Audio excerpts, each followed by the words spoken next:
အားလုံးပဲမင်္ဂလာပါကျွန်တော်နာမည်တားတော့မယ်မင်းအက်ကဖြစ်ပါတယ်ဘာလို့ကျွန်တော်တို့ဇူလိုင်လ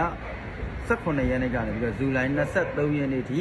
တပတ်စာတားတော့ကံကြမ္မာနမိတ်ကိုဟောကြားပေးတော့ဖြစ်ပါတယ်ဗောနော်အဲ့တော့ဒီဗီဒီယိုကဗောနော်တင်ရဲ့ for you ထဲမှာတက်လာတာပဲဖြစ်ဖြစ်ဗောနော်တင်ကြည့်မိတယ်ဆိုရင်တော့တင်ဒီကို universe ကနေပြီးတော့ဗောနော်ကျွန်တော်တို့အနေနဲ့အတိပေးအကြောင်းကြားခြင်းနဲ့သတင်းစကားတွေရှိလို့ဆိုတာတင်အနေနဲ့မှတ်ယူထားပါဗောနော်အဲ့တော့ကျွန်တော်တို့အနေနဲ့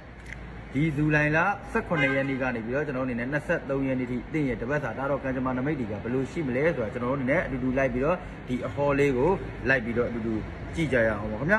โอเคအဲ့တော့ကျွန်တော်တို့အနေနဲ့ဒီတစ်ပတ်မှာတော့ဗောနော်ကျွန်တော်တို့အနေနဲ့ Wheel of Fortune ဗောနော်ကျွန်တော်တို့အနေနဲ့ Wheel of Fortune ကံကြမ္မာဆက်ဝိုင်းရဲ့ energy တွေလွှမ်းမိုးနေတဲ့အပတ်ဖြစ်ပါတယ်ဗောနော်ကျွန်တော်တို့အနေနဲ့အလောက်ကိုင်းပိုင်းမှာဆိုရင်ကျွန်တော်တို့အနေနဲ့အလောက်အဟောင်းမှာဗောနော်ကျွန်တော်တို့အနေနဲ့ညီးငွေနေတဲ့သူတွေအပြောင်းအလဲကိုစောင့်မျှော်နေတဲ့သူတွေတော့ဗောနော်ကျွန်တော်တို့အနေနဲ့လမ်းစာကောင်းတွေပေါ်ပေါက်လာပါလိမ့်မယ်လုပ်ငန်းဝင်မှာကိုယ့်ရဲ့ကြိုးစားမှုကိုအတိမတ်ပြုခံရမယ်အချိန်ဖြစ်ပြီးဗောနော်ကျွန်တော်တို့အနေနဲ့လုပ်ငန်းတိုးချဲ့ဖို့စိတ်ကူးရှိရင်လက်တွေအကောင့်ထဲပေါ်လို့အကောင်းဆုံးအချိန်ဖြစ်ပါတယ်ဗောနော်ကျွန်တော်တို့အနေနဲ့ငွေကြီးပိုင်းမှာဆိုရင်ဗောနော်ကိုယ့်ရဲ့ငွေဝင်လမ်းကြောင်းအသစ်တွေပွင့်လာတတ်တယ်ပြီးတော့မထင်မှတ်ထားတဲ့နေရာကနေပြီးတော့ကျွန်တော်တို့အနေနဲ့ငွေတွေအများကြီးဝင်လာဖို့ရှိတယ်လို့ဗောနော်ကိုယ့်အနေနဲ့စုံပြီလို့ထင်ထားတယ်ဗောနော်ကိုယ့်ရဲ့ဒီအကျွေးတွေဗောနော်ကိုယ်ရစရာရှိတဲ့ငွေရေးကြီးရေးတွေဗောနော်ဒီလိုမျိုးတွေတဲ့ပြန်ပြီးတော့ရတတ်ပါတယ်ဗောနော်ဒါပေမဲ့ကျွန်တော်အနေနဲ့ပြောရမယ်ဆိုရင်တော့ငွေကတော့ဝင်သလောက်ဗောနော်ကျွန်တော်အနေနဲ့ပြန်ပြီးတော့လဲထွက်လေတဲ့အတွက်ဗောနော်ကျွန်တော်အနေနဲ့ငွေအဝင်အထွက်ကိုတေချာလေးစနစ်တကျလေးနဲ့ထိမ့်သိမ့်မှုလိုတယ်လို့ကျွန်တော်အနေနဲ့တွေ့ရတယ်ဗောနော်အဲ့တော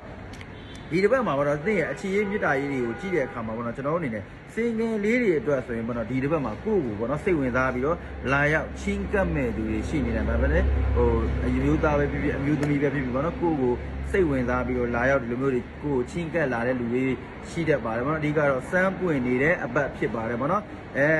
ကိုယ်နဲ့စိတ်ချင်းတိုက်ဆိုင်ပြီးတော့ကိုယ်နဲ့ရေရှည်ပေါ့နော်ဒီလို long distance သွားလို့ရမယ် connection မျိုးတွေကိုစတင်ရရှိမဲ့အချိန်ဖြစ်တယ်လေကိုယ့်ရဲ့စိတ်နှလုံးသားတကားကိုရောဖွင့်ထားပေးဖို့လိုအပ်တယ်လို့ကြည့်ရတယ်ဘာလို့အဲ့တော့အခုလက်ရှိပေါ့နော်ကျွန်တော်အခြေရေးမှာဆိုရင်ပေါ့နော်ကျွန်တော်အနေနဲ့ relationship ရှိပြီးသားသူတွေကိုယ့်ရဲ့အိမ်တော်ရေးအတွက်ဆိုရင်ပေါ့နော်ကျွန်တော်အနေနဲ့ဒီနှစ်ဦးကြားမှာနားလည်မှုလွဲစရာလေးတွေအဖူးအထစ်ကလေးတွေရှိမယ်ဆိုရင်ပြန်လည်အဆင်ပြေသွားမယ်နမိတ်တွေကိုကျွန်တော်အနေနဲ့တွေ့ရပါတယ်ကိုယ့်ရဲ့ချစ်သူစီကနေပြီးတော့ကိုယ့်အိမ်တော်ဘက်ပေါ်ကနေကိုယ့်ကိုပို့ပြီးတော့အလေးအနက်ထားတာမျိုးတွေဂယုဆိုင်မှုပေးတာမျိုးလေးတွေကိုခံစားရတတ်ပါတယ်ဘာလို့အဲ့ဒါကိုယ့်အနေနဲ့ကလည်းတဝင်းတူမူလေးတွေကိုရှော့ပေးပြီးတော့အပြန်လန်ယုံကြည်မှုလေးတွေကိုတော့ကျွန်တော်အနေနဲ့တီးဆောက်ဖို့လိုတယ်လို့တွေ့ရပါတယ်ဗောနော်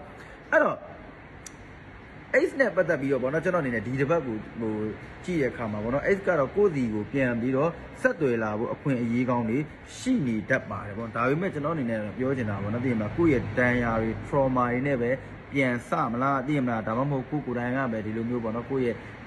လမ်းခွဲကိုပဲကိုဆက်ပြီးတော့ရွေးချယ်မလားဆိုတာကတော့သင်ကိုယ်တိုင်ပဲပြက်ပြက်သားသားဆုံးဖြတ်ရမယ်အချိုးအကွေ့ကိုရောက်ရှိလာမှာဖြစ်ပါတယ်ဗောနော်အဲ့တော့ကျွန်တော်အနေနဲ့ကတော့အမှန်တမ်းပြောရရင်တော့စိတ်ခံစားမှုထက်ဆိုင်ဗောနော်ကျွန်တော်အနေနဲ့အုံနောက်ကိုပို့ပြီးတော့ဦးစားပေးပြီးတော့ရွေးချယ်သင့်ပါတယ်လို့ကျွန်တော်အနေနဲ့ကတော့ပြောချင်တယ်ဗောနော်โอเคအဲ့တော့ကျွန်တော်အနေနဲ့ကျမ်းမာရေးနေတာမှာကြည့်ရင်ဒီတစ်ပတ်မှာတော့ကျွန်တော်အနေနဲ့အလုပ်ပင်ပန်းတာမျိုးတွေစိတ်ဖိစီးမှုတွေဗောနော်ကျွန်တော်အနေနဲ့များတာမျိုးတော့ကျွန်တော်အိတ်မပြောတာမျိုးတွေဗောနော်ဒီလိုမျိုးတွေခေါင်းကိုက်တက်တာမျိုးတွေခေါင်းအုံတာမျိုးတွေကျွန်တော်အနေနဲ့ဗောနော်ဒီလိုမျိုးစိတ်ဖိစီးမှုတွေကြောင့်မလို့ကျွန်တော်အနေနဲ့ခေါင်းကိုက်ခေါင်းအုံတာမျိုးတွေဇက်ကြောတက်တာမျိုးတွေအကြောတက်တာမျိုးတွေ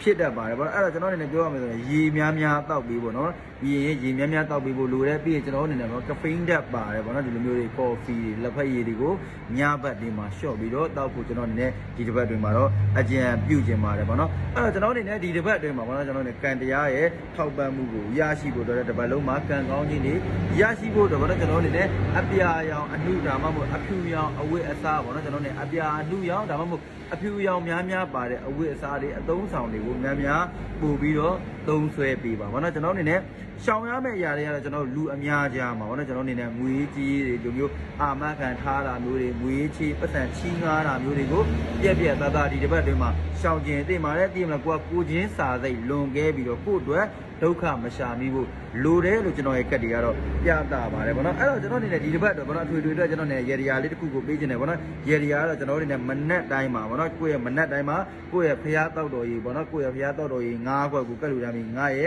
နေ့စဉ်အမှုတွေဗောနော်ပို့ပြီးတော့ကောင်းမွန်တိုးတက်အောင်မြင်နေတယ်ဆိုတဲ့ positive mindset ကိုကျွန်တော်အနေနဲ့သွင်းပြီးတော့ဗောနော်ကျွန်တော်အနေနဲ့မြတ်စွာဘုရားသခင်ကိုတော်မြတ်ကြီးကိုအမှုထားပြီးတော့တောက်တော်ကြီး၅ခွက်တီမနက်တိုင်းမှာလူတန်းပေးရမှာဖြစ်ပါတယ်ဗောနော်အဲ့တော့ကျွန်တော်အနေနဲ့ဒါကတော့ဗောနော်ကျွန်တော်အနေနဲ့ဇူလိုင် 18ရက်နေ့ကနေပြီးတော့23ရက်နေ့ဒီတပတ်စာဒါတော့ကံကြမ္မာနမိတ်တွေတင့်အတွက်ဘယ်လိုရှိမလဲဆိုတော့ကျွန်တော်အနေနဲ့ဟောပြောပေးသွားတာဖြစ်ပါတယ်ဗောနော်အဲ့တော့ကံကြမ္မာဆိုတာကတော့သိရမလားကျွန်တော်တို့ကကျွန်တော်တို့ကကံကြမ္မာကိုလမ်းပြပေးရုံသာဖြစ်ပြီးတော့တကယ်လက်တွေဖန်တီးဖို့ကတော့သင်ကိုယ်တိုင်ပဲဖြစ်ပါတယ်ဗောနော်အဲ့တော့ကျွန်တော်ရဲ့ဒီတစ်ပတ် reading လေးကိုကြည့်ပြီးတော့ကျွန်တော်ဒီက positive energy လေးတွေကိုလည်းလက်ခံရယူသွားပြီးတော့ဗောနော်ဒီကျွန်တော်ရဲ့ဒီဗီဒီယိုလေးကိုလည်းlike and share comment လေးတွေလည်းပေးသွားကြပါအောင်ကျွန်တော်အမြဲတင်နေကြဖြစ်တယ်ဗောကျွန်တော်ရဲ့ reading လေးတွေကျွန်တော်ရဲ့အဟောလေးတွေနဲ့အစွမ်းတက်ရေရအစီရင်လေးတွေကိုအမြဲတမ်းကြည့်ရအောင်ကျွန်တော်ရဲ့ account ကျွန်တော်ရဲ့ page ကိုလည်း follow မလုပ်ရသေးဘူးဆိုရင် follow လုပ်ခဲ့ပေးပါအောင်လို့လည်းအားလုံးကိုပြောချင်ပါတယ်ခင်ဗျာအားလုံးပဲစိတ်ချမ်းသာခြင်းကိုယ်ကြီးကျန်းမာခြင်းများနဲ့ပြည့်စုံပြီးကောင်းမွန်သောအရာများကိုယခုတစ်ပတ်တွင်မှာရရှိပါသည်လို့ကျွန်တော်အနေနဲ့ဆုတောင်းမေတ္တာပို့ကပေးလိုက်ရပါတယ်ကျွန်တော်နာမည်တားတော့ပိုင်းမင်းအကဖြစ်ပါတယ်ခင်ဗျာ